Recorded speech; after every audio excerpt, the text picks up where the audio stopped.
ஜெய் ஸ்ரீராம், ஜெய் ஹனுமான். அயோத்தியில் உள்ள ஹனுமன் கோவிலையும் கோவிலுக்கு செல்லும் வழியையும் இந்த பதிவில் காணலாம்.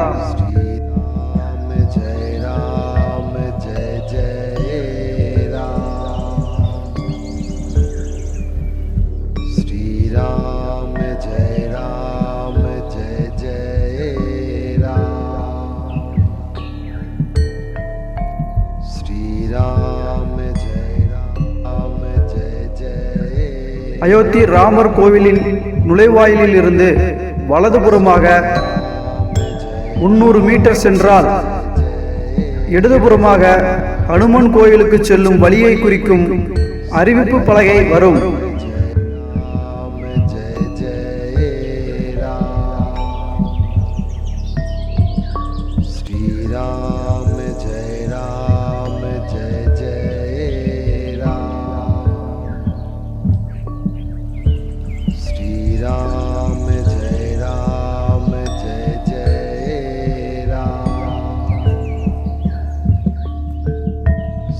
அங்கிருந்து 100 அடி தூரம் சென்று இடதுபுறமாக பார்த்தால் ஹனுமன் கோவில் தெரியும். அயோத்தியில் உள்ள ஹனுமன் கோவில் 10ஆம் நூற்றாண்டு கோயிலாகும். அயோத்தி நகரத்தின் நடுவில் அமைந்த இந்த ஹனுமன் கோவில் 76 படிக்கட்டுகள் கொண்டது. இந்த கோவிலில் ஹனுமன் குழந்தை வடிவில் தன் அன்னை அஞ்சனையின் மடியில் அமர்ந்து காட்சி தருகிறார். ராம ஜென்ம பூமியில் உள்ள ராமர் கோவிலுக்கு செல்பவர்கள் முதலில் இந்த கோவிலில் உள்ள ஹனுமனை வழிபட்ட பிறகே ராமரை வழிபட வேண்டும் என்பதே இங்குள்ள மக்களின் நம்பிக்கையாகும்.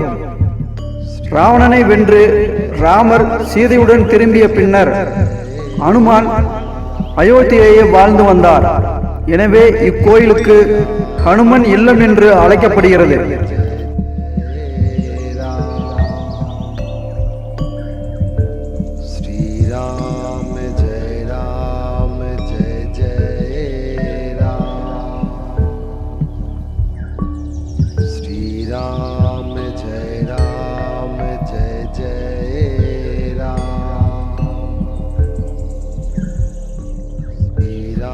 இந்த கோயில் 4 பக்க கோட்டை வடிவில் கட்டப்பட்டுள்ளது.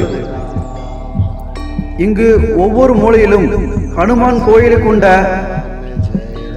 ஒரு வட்ட அரண் உள்ளது. பெரிய கற்பகிரகம் 3 கதவுகளை கொண்டுள்ளது. வெள்ளி வேலைப்பாடுகளால் அலங்கரிக்கப்பட்டுள்ளது. ஹனுமனின் தாயான மாதா அஞ்சனையின் மடியில் அமர்ந்திருக்கும் இளம் வயது அவதாரத்தில் ஹனுமனின் 6 அங்குல தெய்வத்தை காணலாம்.